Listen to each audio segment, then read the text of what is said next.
નમસ્કાર, આપ જોઈ રહ્યા છો નેશન પ્લસ ન્યૂઝ. હું છું આપની સાથે હેતલ ભગત. રાજપીપળા ખાતે ચાલી રહેલા નવ ગુજરાત નેવલ યુનિટ્સના 10 દિવસીય એનસીસી કેમ્પે રાષ્ટ્રપ્રેમ, શિસ્ત અને સહજ જીવનના આધારે યુવાનોના અંતઃકરણમાં અનોખી જ્યોતિ પ્રગટાવે છે. કેમ્પના કમાન્ડર કેપ્ટન દીપક બહુગુણાના આયોજન હેઠળ આ કાર્યક્રમમાં વોકમેન ઓફ ઇન્ડિયા તરીકે ખ્યાતનામ ડોક્ટર રાજુ એમ ઠક્કરનું પ્રેરક વક્તવ્ય આયોજિત કરવામાં આવ્યું હતું. તેઓ પવિત્ર ઓમકારના ગાનથી શરૂઆત કરી અને જણાવ્યું કે યુવા એ દેશનો શ્વાસ છે.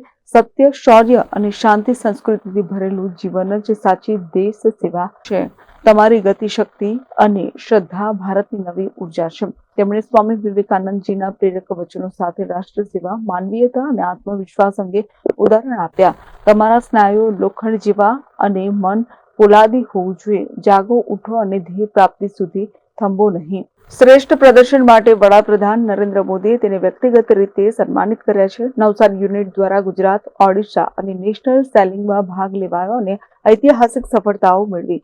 સમગ્ર યુનિટમાં આજે 1400 કેડેટ્સ છે અને જે દેશ માટે યુવા શક્તિનું પ્રતીક છે. Bureau report, nation plus news. સમાચારોના સતત અપડેટ મેળવવા માટે અમારી નેશન પ્લસ ન્યૂઝની યુટ્યુબ ચેનલને સબસ્ક્રાઇબ કરો, બેલ આઇકન દબાવો અને જોડાયેલા રહો ફેસબુક, ઇન્સ્ટાગ્રામ અને ટ્વિટર પર.